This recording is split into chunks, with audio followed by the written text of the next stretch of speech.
Assalamualaikum warahmatullahi wabarakatuh. Salam sejahtera buat kita semua. Pada pertemuan ke-16 ini kita akan membahas tentang ergonomi. Ya, kita mungkin di tempat kerja nanti akan menghadapi hal-hal yang membuat kita cedera, membuat kita tidak nyaman. Jadi saya mulai dengan bahwa 30% waktu yang dipunyai manusia ya dari 24 jam kerja, dari 35% dari 24 jam ya yang kita miliki siang dan malam atau sekitar 8 sampai 9 jam ini kita gunakan di tempat kerja. Ya tentunya dengan kita lebih banyak berada di tempat kerja, maka yang kita harapkan adalah rasa nyaman, kemudian tubuh kita sehat, dan tentunya menyenangi pekerjaan kita. Karena ketidaknyamanan itu akan menimbulkan penyakit. Nah, disinilah pentingnya apa itu ergonomi. Secara pengertian, ergonomi ya dari bahasa Yunani dari dua kata yaitu ergon artinya kerja dan nomos artinya aturan. Jadi secara lengkap bahwa ergonomi adalah aturan yang diperlukan sewaktu kerja atau ilmu yang mempelajari kesesuaian antara manusia dengan alat, lingkungan, dan proses kerja. Jadi kita lihat pada prinsip ergonomi ada 3 komponen atau aspek ya. Yang pertama tentunya adalah sumber daya manusia, di mana ada lingkungan kerja ya, karena manusia bekerja di tempat kerja, lingkungan kerja. Kemudian ada peralatan yang digunakan. Nah, disinilah ada keterkaitan antara ketiga aspek tersebut. Kemudian konsep keseimbangan ergonomi ya.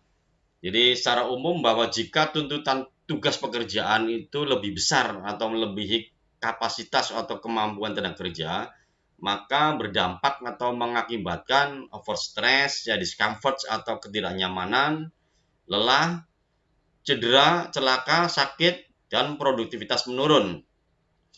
Kemudian kebalikannya dengan yang pertama tadi, jika tuntutan tugas yang lebih kecil dari kemampuan atau kapasitas tenaga kerja, tentu adalah muncul juga namanya under stress ya. Bisa bosan, boring, lesu, dan ujung-ujungnya tetap mengakibatkan tidak produktif. Harapannya adalah antara tuntutan tugas dengan kemampuan kerja itu ada keseimbangan sehingga menghasilkan performa yang optimal. Artinya performa kinerja tenaga kerja itu dapat dioptimalkan atau maksimal ya, yang disebut dengan produktivitas. Kita lihat pada tujuan ergonomi itu apa? Yang pertama tentu adalah tercapainya keserasian ya antara pekerja dengan pekerjaannya dan sebaliknya. Kemudian yang kedua dapat terhindar dari penyakit akibat kerja dan kecelakaan kerja. Yang ketiga menciptakan kenyamanan kerja dan yang keempat adalah meningkatkan produktivitas kerja.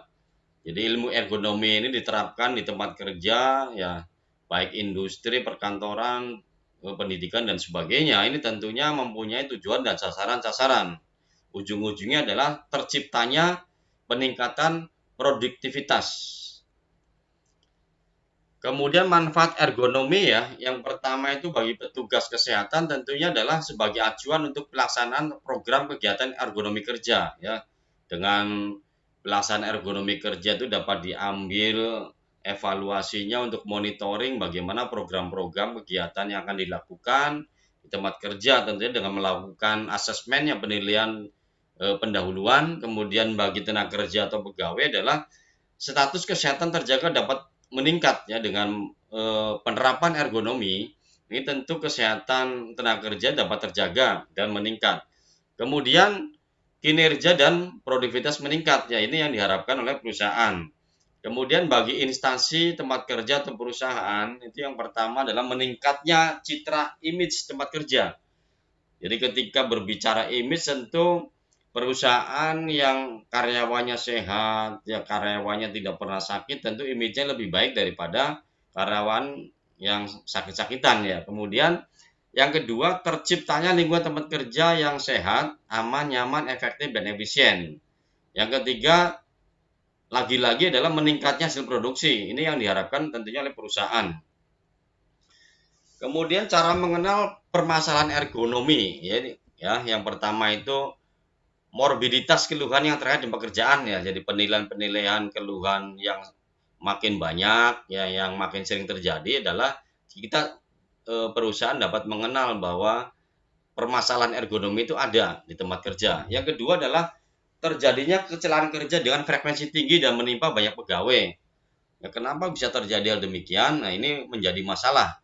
Yang ketiga adalah terhentinya pekerjaan karena gangguan peralatan kerja atau pegawai. Mungkin karena ketidaksesuaian menyebabkan proses itu terhenti ya untuk sementara waktu maupun dalam jangka waktu yang lama. Kemudian yang keempat adalah tingginya absen pegawai karena sakit ya, karena mungkin kesalahan prosedur ya, kemudian posisi badan yang tidak baik sehingga mengakibatkan cedera dan sakit.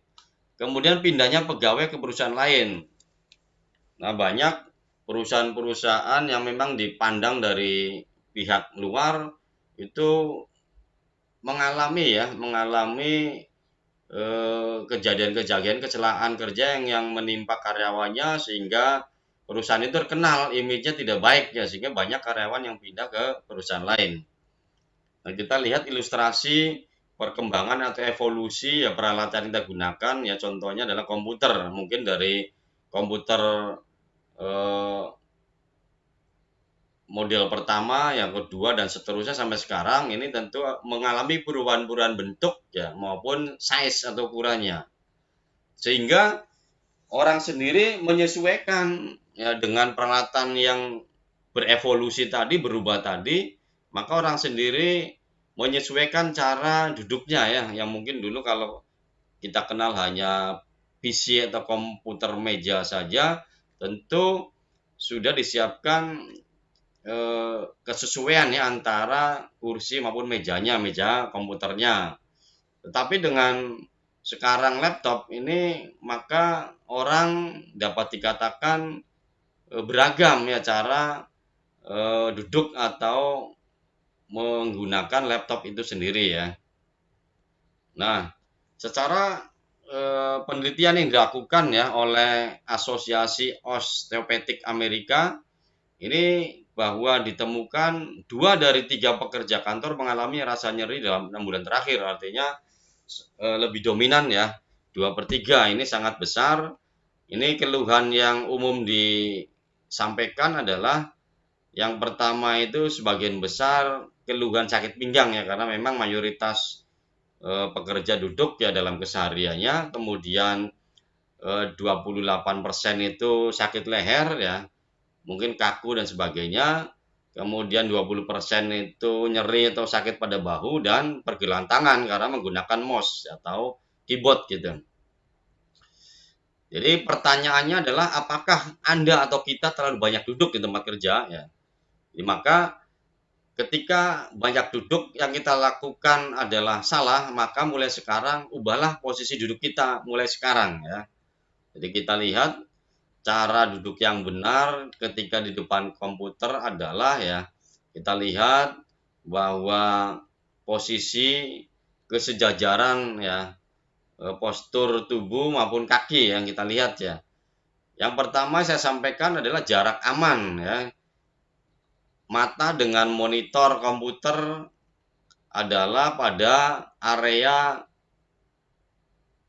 hijau sampai abu-abu ya. Di sana terlihat ukurannya 35 cm sampai 60 cm, itu yang jarak ideal, jarak secara ergonomi. Jadi kalau kita lebih kecil atau lebih rendah, lebih pendek di bawah 35 cm, maka tentu dampak radiasi dari komputer atau monitor sangat besar ya, mempengaruhi kesehatan mata terutama ya. Itu harus kita perhatikan juga. Kemudian cara duduk yang benar adalah ya, kita lihat agar mata kita itu sejajar dengan layar monitor ya, tidak terlalu tinggi, tidak terlalu rendah, tidak mendongak, tidak menunduk. Kalau mayoritas penggunaan laptop itu kita lihat lebih banyak menunduk ya, sehingga eh, kerja tulang leher manusia itu akan terbebani lebih berat. Kemudian punggung atas harus lurus dengan bahu ya, jangan miring dan sebagainya. Kemudian sesuaikan sandaran kursi sehingga dapat menopang lekukan punggung bawah. Jadi kursi yang digunakan sebagai kursi kerja adalah kursi adjustable, artinya bisa disetting ya, bukan kursi statis. Jadi bisa ditinggi rendahkan sesuai dengan postur atau tinggi rendahnya orang. Kemudian tekankan pinggul pada sandaran ya. Jadi gunanya sandaran dibuat itu ya untuk sebagai sandaran, sebagai ditekan ya, bukan kita malah menjauhi sandaran gitu. Kemudian sesuaikan ketinggian kursi sehingga posisi lutut ya membentuk radius 90 derajat sampai 110. Jadi tekukan kaki kita, lututnya membentuk radius 90 sampai 110 ya. Bila mana memang itu sulit dilakukan, maka kita harus menyediakan ya feet flat ya, atau alat bantu untuk injakan kaki ya, untuk pembentukan sudut 90 sampai 110 derajat tersebut ya. Letakkan kaki berdatar pada sandaran pijakan kaki tadi ya. Ya, ini adalah cara duduk yang benar di depan komputer. Kemudian bagaimana cara mengatur ketinggian kursi yang saya sampaikan tadi ya. Yang pertama kita lakukan adalah berdiri di depan kursi ya, kemudian sesuaikan di kursi setinggi lutut. Jadi alas kursi atau joknya itu kita setel ya, kita sesuaikan dengan ketinggian lutut kita. Kemudian barulah duduk sehingga ruang antara tepi dan kursi bagian lutut berjarak selebar tangan mengepal. Jadi lekukan pada pinggang itu tidak lebar dan tidak terlalu mepet ya, kurang lebih kepalan tangan tadi. Yang ketiga adalah sesuaikan sandaran kursi sehingga dapat menopang melakukan punggung bawah. Jadi kita dorong ya pinggang kita, punggung kita kepada sandaran kursi sehingga rapat. Nah, perlu saya sampaikan juga bahwa untuk meminimalisasi atau melakukan preventif cedera atau permasalahan ergonomi, itu ada hierarki control safety ya, ada 5 hierarki. Yang pertama itu eliminasi ya. Bagaimana eliminasi adalah menghilangkan sumber bahaya bila memungkinkan. Misalnya tadi saya sampaikan kalau kursinya memang menjadi penyebab cedera, karena kursi statis ya kita hilangkan dan substitusikan, ganti dengan kursi adjustable yang bisa disetting tadi ya. Kemudian ketiga, kontrol teknis, melakukan modifikasi peralatan yang kita gunakan. Yang keempat adalah melakukan kontrol administrasi, bisa dengan modifikasi SOP-nya, prosedur kerja, instruksi kerjanya, maupun rotasi pegawai ya. Jadi tidak monoton di tempat kerja yang itu-itu saja. Kemudian yang langkah terakhir barulah melakukan atau memberikan APD, alat pelindung diri ya. Jadi APD perlu kita pahami adalah langkah upaya terakhir ya dari tahapan hierarki control safety yang ada itu. Nah, untuk membuat kita senantiasa sehat ya, terutama di depan komputer atau depan laptop, tentu harus ada upaya-upaya ergonomi ya. Jadi kalau yang saya lakukan adalah ketika kita mendapatkan inventaris laptop ya, atau kita gunakan sehari-hari dalam bekerja laptop, kita harus ya, tentu laptop pasti mengakibatkan kita lebih cenderung banyak menunduk karena posisi laptop size laptop lebih rendah, lebih kecil ya. Jadi yang saya gunakan adalah alas laptop ya, alas laptop, sehingga pada penggunaannya kesejajaran antara mata dengan monitor itu dapat seimbang ya, dapat terjaga. Nah, ini bisa kita dapatkan lah melalui online dan sebagainya lah, itu banyak kita mudah kita dapatkan dan harganya juga sangat terjangkau ya. Kemudian di samping itu pula adalah ketika seseorang lebih banyak bekerja duduk, maka sering-seringlah melakukan peregangan atau stretching ya. Bisa melakukan senam hanya beberapa detik saja ya. Kita bisa lihat pada ilustrasi. Ini tujuannya adalah memberikan kenyamanan peregangan pada otot-ototnya. Seperti itu, sehingga